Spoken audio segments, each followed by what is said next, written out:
We are going to be installing beige vinyl fence. This is an absolutely beautiful color, and we're going to take you through our step-by-step installation process. We're also going to have some bonus tips and tricks in here. As you'll see, we are in South Amityville, New York, right against the water, and as we're digging our post holes, we're going to encounter a bunch of water. We got your crown. Oh no. Shove. We're going to show you how we handle this situation. Plus, at the very beginning of this installation, we will have to jigsaw holes into an existing post so that way we can continue off of an existing fence line that the customer had installed previously. These panels that you see us using are available for purchase and delivery, and I think you'll find that they are super easy to install. I really like ordering and installing the pre-assembled panels. So make sure you subscribe to our channel so you don't miss future videos, and let's get into this installation. This is the section we're going to be installing today. As you'll see, it comes with a rail on the top, a rail on the bottom, and now really important, the bottom rail on these sections has a metal insert inside of it. This will prevent the section from sagging over time. So let's pull this out so you can see it. This metal insert will add a significant amount of strength to the bottom of the section.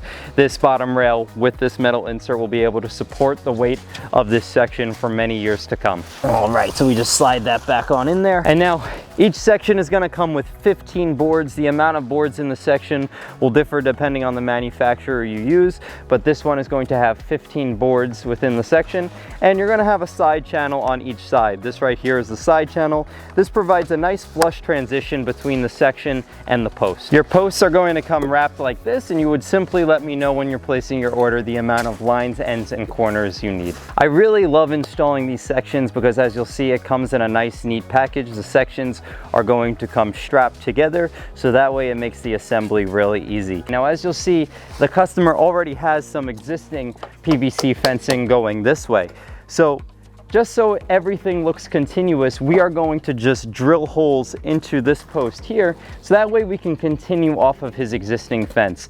It'll look a lot better than having a bunch of different posts over here in this corner. Now, you see, the first step in doing this is you want to make sure that the holes you're going to drill line up with the existing fence on the corner there. So he simply measures the distance from the top of the post to the top of the top rail on the existing section, and then he is going to drill our hole so that it lays at the same level. Theo uses a template here to make this process easier. So he marks the line at the top that we need to drill, and then he's simply going to trace his template.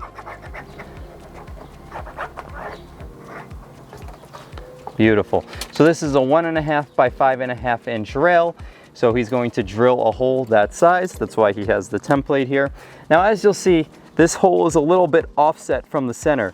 That is because, as you'll see down here, this retaining wall sticks out into the center of the post. So we are kind of doing a custom job here and putting this hole at the very edge of the post, so that way we can bypass the retaining wall. Now we're going to trace out the bottom hole. We're simply going to measure from the top of the post down 62 inches and make a mark.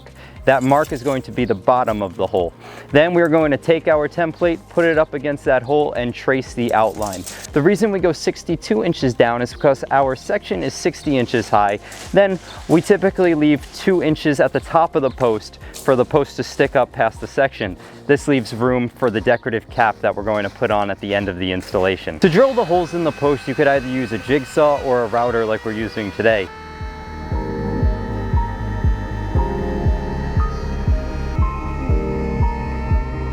Now we're up to the bottom hole, and as you'll see, we traced out the first part of the hole with the router, but now it gets a little bit difficult because the retaining wall is in the way.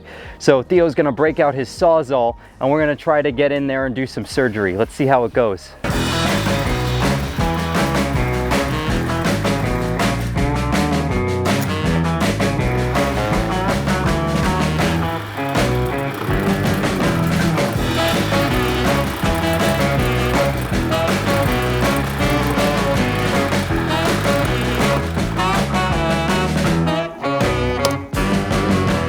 Now we have our holes drilled in the existing post. We're going to set our string line now. If we take a look at this retaining wall here, you'll see it kind of waves in and out this way. It's not an even wall. So we gave the customer two different options. We could either follow the wall and make the fence do the same thing, or what I think will look better, and he agreed, we're going to set a string line. Now, because the retaining wall waves in and out and the fence is going to be straight, there are going to be areas on the fence line where there is a gap between the retaining wall and the fence. So right now I'm standing in the area with the largest space between the fence line and this existing retaining wall. It's about 2 feet right here. Now remember, the customer did approve this. He wants it to go in a straight line because that'll look significantly better than if we followed the inward and outward curvature of this retaining wall. But these are conversations you need to have if you are selling a fence before you do the installation, so that way you guys are on the same page. Now we have Theo digging the hole on the opposite side of the fence. Hey, work hard, Alex. So on the opposite end of the fence line, you'll see there is no existing fence here, so we actually have to install an end post. An end post is going to have holes on one side of the post. That is where the fence is going to start and end. The fence will be going in one direction. So as you'll see, we have holes here, and then if we flip the post around, there are no other holes on this post. Now we have our end post into position. Now we are going to set this post the same way we have shown you in a lot of our vinyl fence tutorials. We're first going to surround this post with dirt. We want to use dirt so that way we can get the post in the correct position before we permanently set it. Once you have the hole about 1/3 of the way filled with dirt, we're going to use a tamping bar to tamp that dirt down nice and compact. That way the post is held stationary and is plumb. After you finish tamping down the dirt, you're going to take out your level, check to make sure the post is plumb on each side, and then once it's in the correct position, we're going to add concrete so that way it sets permanently. Let me see. Good. So we are ready for concrete. So as you'll see, Alfonso mixed up some concrete earlier, and now he's just going to place it in the hole surrounding the post there. Now when filling up the hole with concrete, you want to leave a little space on the top so that way you could put dirt over the concrete. Now if the customer had grass in his yard, this is really important because when they go to plant grass, the grass will grow all the way around the post. In this case, there's no grass on the property, but we still follow the same process. You want to cover up the top of the cement with some dirt, that way you don't see it. It is time to install the first line post. A line post is going to have holes on 2 sides of the post going in a 180-degree plane, so that way you can have the fence go in 2 different directions along a straight line. Today's fence is 5 foot high, so we are using here a 5-inch by 5-inch by 8-foot long post. That way we can get about 3 feet in the ground. Now we're going to start at the end of our fence and measure over the length of our section. Then we're going to make a mark in the ground. That is where we are going to dig our first hole. Now as you'll see, once you make the first mark, you can continue down the whole fence line and mark out all the holes in the beginning if you would like. I typically recommend marking out no more than 4. That way if you're slightly off, you don't continue to be off throughout the fence line. You could always correct it pretty easily. If you were to go mark 15 holes in a row and you were 1 inch off on the second one, by the time you get to the 15th one, you're gonna be way off. So I recommend doing about 3 or 4 at a time if you want to jump ahead. Hola, Theo. Hey, buddy. Yeah. We got your crown. Oh, no. Sure. Because we are so close to the bay and to the ocean here on the south shore of Long Island, we are hitting water not too far into our holes. We started hitting water when we're only about 1 foot deep. Do we have water over here? Yeah, probably. Check out this absolute mess of a hole. Don't worry, we are going to show you how we handle this messy situation, but before we set the first line post, let's get the first panel ready. Because we routed the holes in this post by hand, we are going to install the first section unassembled. That will make it easier to insert the rails. Any holes done by hand on the job site will not be perfect like if they're done in the CNC machine, and in this case, we will need to widen the hole a little bit in order to fit the rail. Notice these rails are notched to prevent them from slipping out. After widening the hole, the rail slides in with no problem. Now we need to make our post hole a little deeper. Despite water, we are going to try to get as close to 3 feet deep as we can. Now we will insert the boards back into the section and get ready to install the first line post. So you see, as we're digging, we hit water really early on for this hole, and the bottom of the hole is just really loose, sloshy mud. So it's really hard to continue digging with the post hole digger. So we're going to get in as far as we can, and then you'll see we hit it down with a sledgehammer. This is completely surrounded with water. When we set this post, we are going to use dry concrete. That way the concrete will soak up the water inside the hole and will harden. We sent the college kid to grab some dry concrete. I'm not sure what his plan is here. Let's see how this plays out. Yeah! That's going in the blooper reel. The ones that we just put in that way. Now we are going to use gravel and dry concrete to set this post. The gravel will provide stability and displace some of the water, and the concrete will soak up water and harden around the post.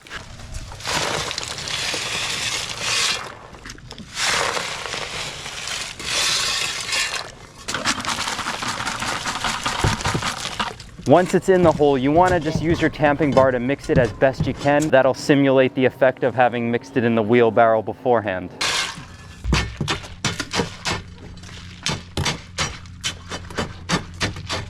Now we are setting a string line on the top of the fence so that way all of our posts sit at the same height. Now we're going to hit down the line post that we just installed with a sledgehammer so that the top of it meets up with the string line. We have our first section installed. Now we are moving on to the second one. As you saw with the first one, because we routed these holes on the job site, we wanted to test them out with the rails. So we installed this one as a disassembled panel. But now that we're moving forward, we are going to install these as complete panels. It's the easiest way to do it. So as you'll see, they are carrying the full section here. It comes wrapped with these ties here, so that way the section doesn't come apart. And now we are simply going to just line the section up with the holes on our post, and we're going to push them into the hole there. Once you slide the section into the holes, you're simply just going to cut off those ties so that they're not in your way anymore. Now you're going to see that the rails on these sections come notched. That is so when you slide it into the post, it doesn't come back out. Now a lot of people have asked in our previous vinyl fence tutorials why we put a screw on the top of the section if there's any other way of securing those posts inside the rails. And this is the answer to your question. If you have your rails notched like this, you don't need to put a screw in the top. We still do just for extra security, but you don't need to. This is the other alternative to that. However, if you do have to custom cut a section, realize that you'll be cutting off the notches and that you'll need to either re-notch those rails or put a screw in the top, which I find a lot easier. Now we're putting the next line post in the hole. As you'll see, this one also had a ton of water, so we're a little bit too high there. So we're going to take a sledgehammer and we're going to hit this down.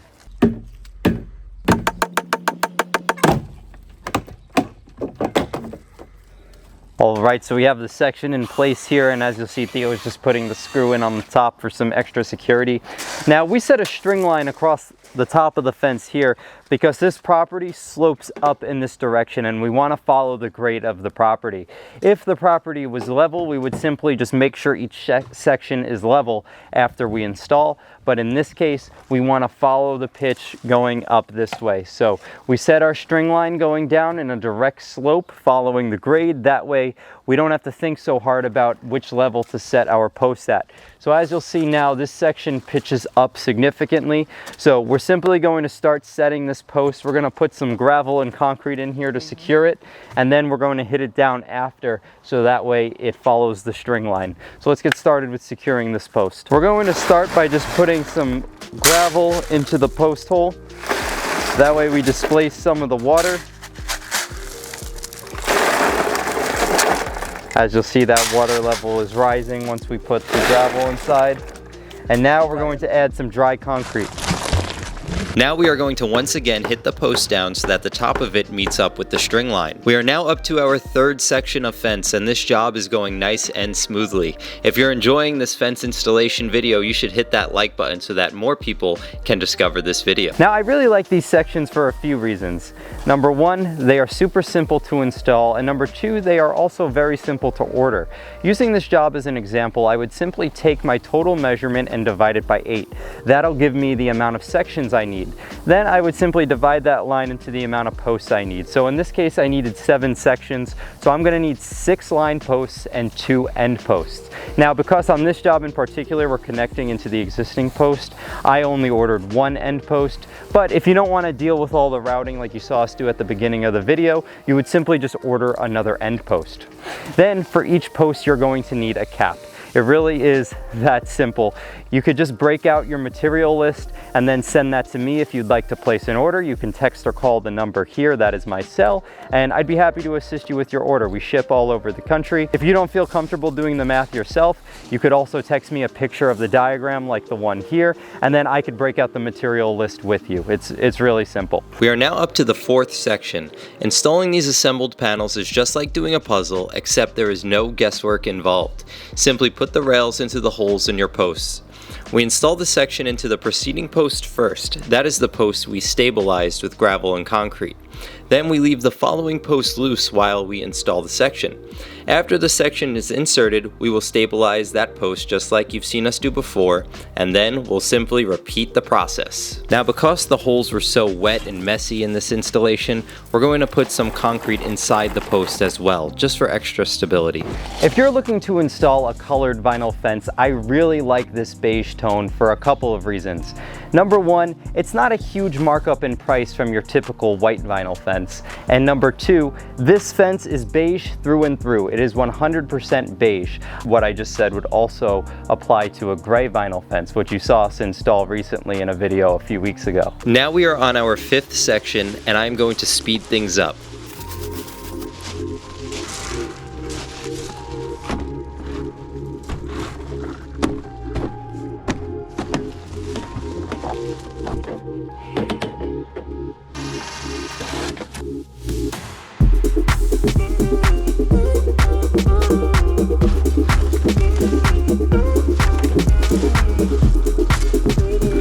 The last section will be slightly shorter, so we will cut the section down to size before we install it. Now the whole line of fence is installed, and we are just going to rake and smoothen out the gravel so that the yard looks nice. Now the final part of this installation is to simply put decorative New England caps on each one of these posts. When putting on the caps, we don't want to just place them on because then someone could easily knock them off. So we're going to use some PVC glue, and I'm going to take my glue and I'm going to put it on 3 sides of the cap. I leave one side not glued, so that way in the future if we ever need to do a repair, we could take a rubber mallet to the not glued side and easily knock it off. So I'm going to take this and just place it on like this. I put it on a little bit of an angle, and then I just smack it down. And there we go. We're going to do that on all the posts here to complete this beautiful fence installation. Hey, last touch. Magic touch. Nice and clean.